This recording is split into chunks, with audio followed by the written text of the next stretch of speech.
ওয়ালাইকুম রহমতুল্লাহি ওয়া বারাকাতুহু। আলহামদুলিল্লাহ ওয়া আসসালামু আলা মান লা নাবিয়্যা বা'দাহু বিল্লাহি মিনাশ শাইতানির রাজিম। বিসমিল্লাহির রহমানির রহিম। বাবু সালাতি বা'দাল জুমা ওয়া কাফালাহা। আজকের বক্তব্য বিষয় হলো জুম্মার ফরজ সালাতের পূর্বে ও পরে সালাত আদায় করা সম্পর্কে। আমাদের ভারতবর্ষের সরল সোজা মানুষকে আমার পূর্বে যারা ইসলামী দায়ী যারা, তারা ইসলামের বিষয়ে মানুষকে ঠকিয়েছে, মানুষের সাথে ইসলামের বিষয়ে প্রতারণা করেছে এবং বর্তমানেও কিছু মানুষ আছে প্রতারণা করতেছে রানিং।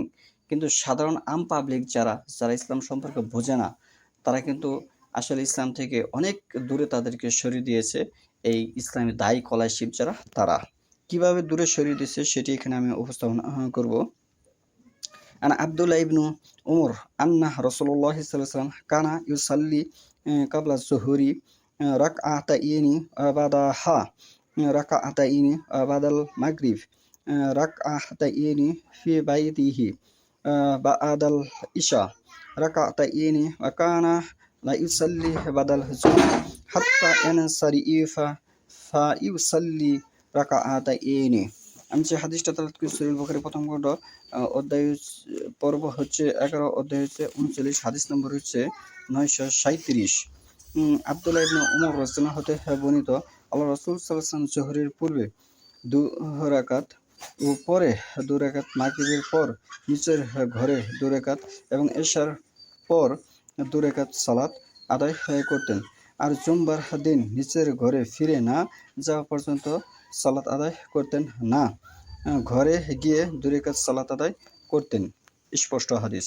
তাহলে দেখেন তো আপনার সমাজের যে আমল, এই যেটি প্রচলন আমল আছে বর্তমানে বিদ্যমান আছে, তার সাথে এই হাদিস মিলে কিনা। একটা কথা মনে রাখবেন, আসমানের নিচে কোরআনের পরে সর্বশ্রেষ্ঠ হাদিস হচ্ছে বুখারী শরীফ হাদিস। বর্তমানে যেগুলো আমল আপনারা করতেছেন সেগুলো জাল জয়ীফ হাদিস। এই হাদিসের সাথে দেখেন মিলে কিনা। যদি না মিলে তাহলে জাল জয়ীফ বানোয়াট হাদিস।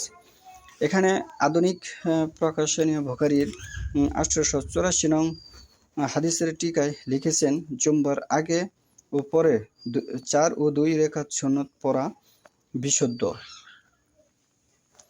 কিন্তু জুম্মার পূর্বে 2 রাকাত তাহিয়াতুল মসজিদ ব্যতীত 4 রাকাত বলে নির্দিষ্ট করে কোনো সংখ্যার সালাত সহিহ হাদিস দ্বারা প্রমাণিত নয়, বরং এ মর্মে বর্ণিত হাদিসগুলো বাতিল, অগ্রহণযোগ্য। তাহলে হাদিস কই আর আমরা আমল করতেছি কোন জায়গায়? এগুলির দায়ভার কে নেবে? আমি মনে করি এগুলির দায়ভার নেবে যারা ইসলামী বড় স্কলারশিপ, ইসলামী দায়ী যারা, আমার পূর্বে যারা মানুষকে দাওয়াত দিয়েছে, তারাই মানুষের সাথে ইসলামের বিষয়ে প্রতারণা করেছে। আর বিশেষ করে আমাদের ভারতবর্ষের মানুষ এত সরল সোজা, এতই সরল সোজা যে তারা কোনো মানুষে কোনো কিছু বললেই তারা বিশ্বাস করে, কোনো মানুষ কোনো কথা বললেই তারা বিশ্বাস করে। কিন্তু এই বিশ্বাসের কারণেই তারা ইসলাম থেকে বিচ্ছিন্ন হয়ে গেছে।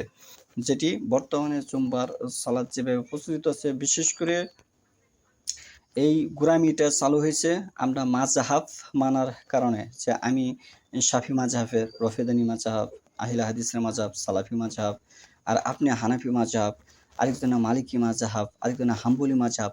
এই যে একটা প্রচলিত কথা সমাজে রেওয়াজ আছে, এই এই রেওয়াজেই কিন্তু আমরা হাদিস থেকে অনেক দূরে বিচ্ছিন্ন হয়ে গেছি। তাই আমি বলবো, সকলের প্রতি অনুরোধ থাকবো, মাযহাব বলতে ইসলামে কোনো কিছু নেই। এগুলো পরিত্যাগ করে হাদিস মানতে হবে, আল্লাহ রাসূল সাল্লাল্লাহু আলাইহি ওয়াসাল্লামের সুন্নতের উপর আমল করতে হবে, আল্লাহ রাসূল সাল্লাল্লাহু আলাইহি ওয়াসাল্লাম আনুগত্য করতে হবে। যদি তা না হয় সেটা বেদাত হিসেবে গণ্য হবে। আর কেউ যদি বেদাত করে তার ফরজ, নফল, সুন্নত কোনো আমলই আল্লাহর দরবারে কবুল হবে না। উল্টো তার প্রতি আল্লাহর অভিশাপ, ফেরেশতার অভিশাপ, সকল নবী এবং মুমিন রাসূলগণের অভিশাপ। হাদিস নাম্বার হচ্ছে সহিহ বুখারীর 3172 নম্বর হাদিস, 3179 নম্বর হাদিস। আপনি নিজে পড়ে দেখুন, বেদাত করলে আপনার সমস্ত আমল বরবাদ হয়ে যাবে। এই হাদিস দ্বারা স্পষ্ট দলিল প্রমাণ বহন করে। আর যদি ইসলামের মধ্যে কেউ রদবদল করে, তাহলে আপনি ওই হাদিসটা পড়তে পারেন আপনার শাস্তি সম্পর্কে, 3017 নম্বর হাদিস। আপনার কি পরিমাণ শাস্তি হওয়া উচিত আপনি ওই হাদিসটা পড়তে পারেন, যে ইসলামের মধ্যে রদবদল করে ফেলবে।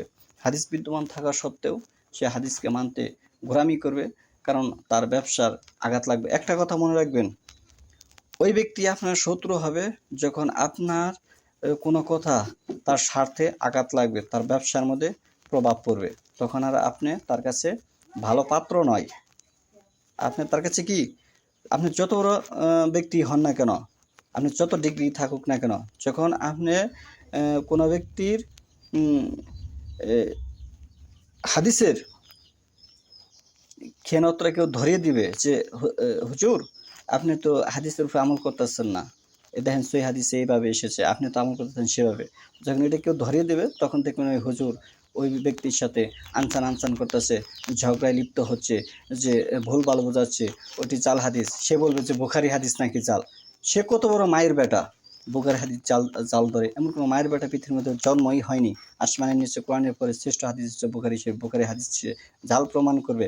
কিন্তু হ্যাঁ, কিছু মানুষ আছে সমাজে, কিছু হাদিস তারা তৈরি করেছে, বুখারী হাদিস তারা তৈরি করেছে তাদের মন গড়া অনুযায়ী।